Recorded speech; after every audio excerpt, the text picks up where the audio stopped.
So Peter, tell us about your film. Okay, Miya. It's called Gascoigne.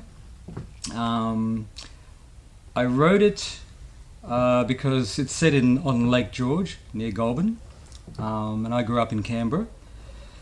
And my childhood memories of that area was often driving past it on the way to Sydney. I used to play football, and we'd go on a bus to Sydney to play a Sydney team. And I always just remember sitting in the bus, staring out the window, and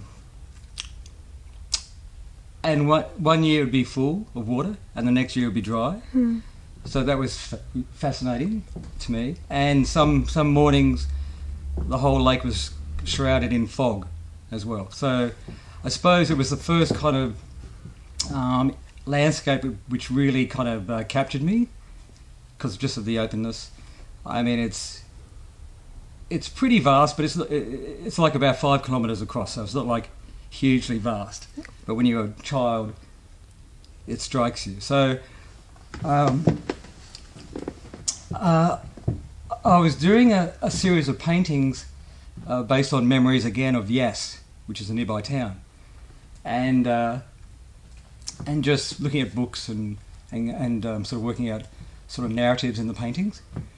And one of the people I was reading about was Rosalie Gascoigne, who lived in Canberra, and what she did was she walked around the landscape picking up faded, broken things and making assemblages, sculptural assemblages.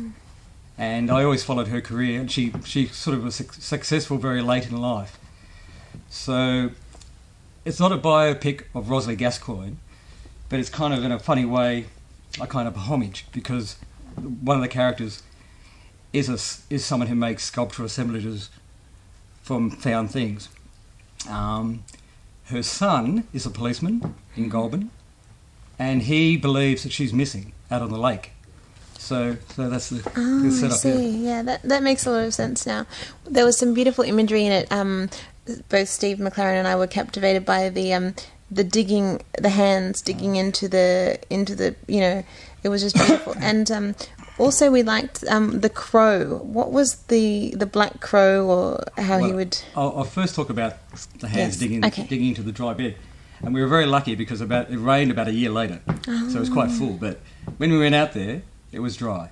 And I was directing the actors, and my friend Kurt Sorensen, who's a very brilliant photographer, was doing the cinematography. And often he'd do things, and I wasn't aware he was doing them.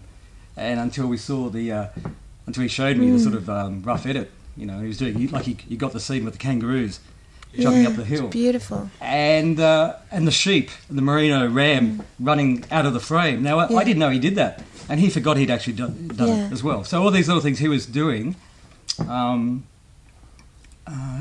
the clouds going across. Yeah, just beautiful.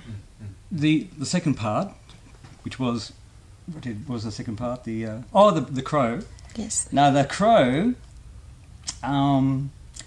the actor John DeSatka, who was the tracker in the film, I was talking to him in a hotel once, and he was telling me about Pemulwuy, the Aboriginal rebel in the early colony, who was always evading capture by the British.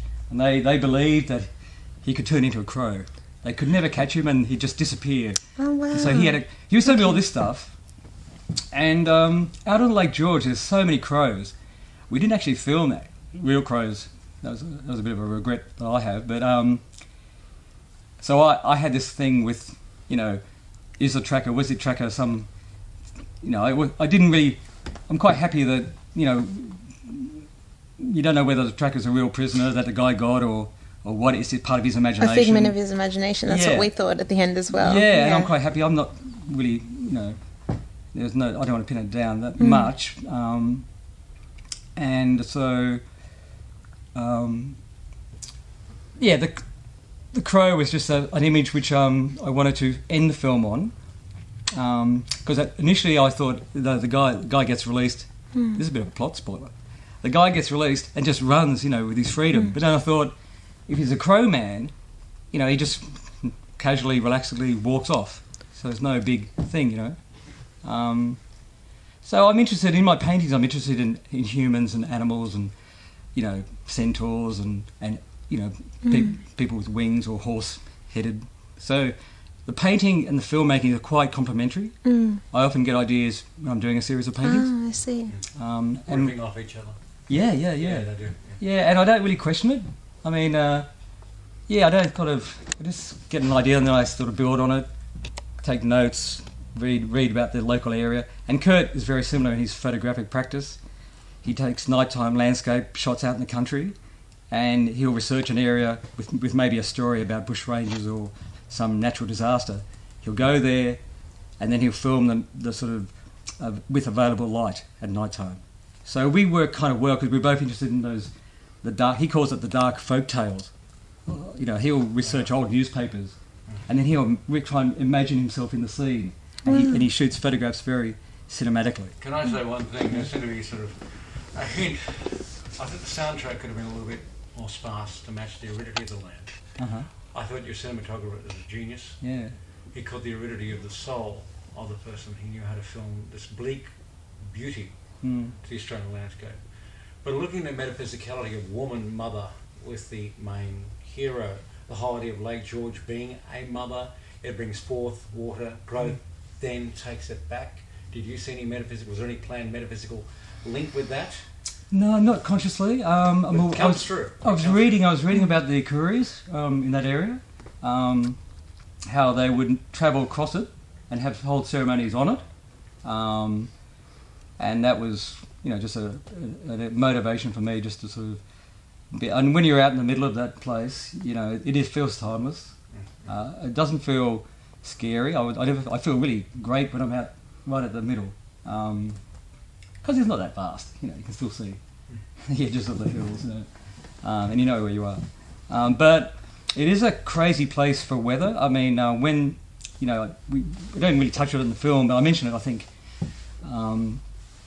back in the 50s, you know, some guys from the Duntroon were sailing out on the lake. It was full. Suddenly the wind comes up, and it's like a bowl of water. So when the wind is strong enough, it actually pushes the water to the other side, like a bowl of water, you know. And must have been rough, and they drowned. They capsized, and they all drowned. You know, like about 12 feet of water. You know. So this is all these sort of stories. You know, just motivated me to do something about Lake George. You know. The link of the string. That's the maternal umbilical cord, of course. Obviously. Is it? Is it the silver cord of life? I like how you give me lots of thoughts here. I didn't consciously know. I didn't want heavy chains linking them. I wanted a very simple, you know, linkage of them. I didn't want them to be not linked, but I didn't want the prisoner to be shackled and chained heavily. So it doesn't look that realistic. You just got this rope that the prisoner's held. Well, I always thought it was umbilical cord. The cord, also the cord of life, the silver cord, which actually happens to be grey, which is of course the cord we carry from life to life with our akashic record and binding and bonding and relationship. And then of course the black crow, of course, is being depression. Yes, but also yes. an Indian, you know, beyond Aboriginal, it's an eternal Indian thing about death and damnation. It's always going to carry, it's always going to hover over you. Yes. Your actors seem to be more theatre than film. Was that their first? Their sense of the way they were pitching their lines. Okay. Film actors pitch their lines a lot faster, etc. They seem to be a little bit staged, etc. Or was that your major thing? Did it start off as a stage play or what? Because it didn't read necessarily as cinema when they got together. Yeah, my background, I went to art school and painted, and then I went to NIDA and did playwriting. Bingo. And that's where it comes across. Yeah. Yeah, I've got to struggle with that because I know all my early drafts are too wordy and they're too theatrical. I'm glad you said it. Can I say something? I thought your movie was excellent. It could be cut down to 4.5 minutes. You could have said exactly what you need without the 20 minutes. The beauty of the dynamic between the tracker and your cop was glorious. It's Abbott and Costello without it being Abbott and Costello. Yeah. You don't know who was leading who, etc. I think you played on that line, which was really absolutely wonderful. So that dynamic came across so well between those two. How about the gentleman in the pub? who is I think he's Aboriginal. Was he the same tracker, or I guy kind in of the got mixed pub. up there. There's three guys in the pub, one with wearing a woolly cap. But this was also you were in it, weren't you? Yeah, I was in He that. was the one that took off the my shirt bones, you know, with the tattoos. Okay. The bones have eyes. That was you, wasn't that it? Was you. That was me. Yes. I see. I did. Yeah, it didn't really kind of make sense within the context. I thought that was the Aboriginal tracker. No, he wasn't there. Yeah. It's sort of. There seemed to be a bit of non sequitur, or you were just like this Greek chorus saying, "Watch out." What was the aim of that? The aim of it, for me, just again, he was just a loudmouth guy at a pub. But he seemed to change his intonation when he was talking to his friends, and all of a sudden he took on this other patois. Yeah, I suppose it was heightened, kind of. I just wanted, because the main character of the cop is very passive. And I wanted a passive. He was. An act. I wanted You'd seen it all. Well, I just wanted a character that was, more acted upon than acts. And then I thought, okay, well, I've got to contrast this because it's, So I wanted a very lively short scene in a pub. We did it at the courthouse. We had a lot of fun. Took us about 2 hours. Yeah, we recognised. That was about the third take, and I was getting pretty drunk, and I could have done the scene all day. It was just a lot of fun, Yeah, I thought it Goran's was one of my fun. best friends, and It's nice to catch that on film. yeah. It's a celebration. So no, it's just a bit of a Greek chorus, bit of the town, and filling in that this cop isn't really that feared or respected. Yes, that was and obvious. the girl in the Indian takeaway. I mean, she knows his mother, so I wanted to sort of get some outside, look at the character from people's outside reactions or actions, and Funnily enough, last night, Steve and I bumped into the mother at the end. Oh, Lou, yeah. Yeah, she was here yesterday for Aziz's auction, and I said to Steve, "Oh my God, that's the lady from Gascoigne." Yeah. And so we went straight up to her, "Excuse me," and accosted her about it, and she said, "Yes, I am." Well, she's not a retiring person, so she wouldn't have minded. I don't The know. whole idea, though, too, of Gascoigne, even though it's a play on that artist friend, the whole idea of Gascoigne reminds one of something domestic. Yeah, it is. It's very basic. Being born in London, you put a coin in the gas, so that's really interesting. Yeah, that thing. It's I like the fact that they're two simple words. Yes, I am. I wrote the title song was written by a friend of mine in America, and I wrote him just a simple lyrics, and he wrote the start, the title song, and the end song. I just liked. I wanted to play on the words of Rosalie Gascoigne, but I just. Yeah, it's just an idea. What next? What's the next movie? You got something planned? Yeah, well, right now I'm asking anyone I meet if they know 20-year-old actresses. I'm doing a film in the Hunter Valley at a vineyard. Again, it'll be a small cast. That'll be a father-daughter story about grief and working on the vineyard. Gascoigne was a mother-son story. So I'm interested. In my stage of life, I have a daughter and a son. I'm interested in the Oedipal thing. Yeah, but it's it's Greek nature.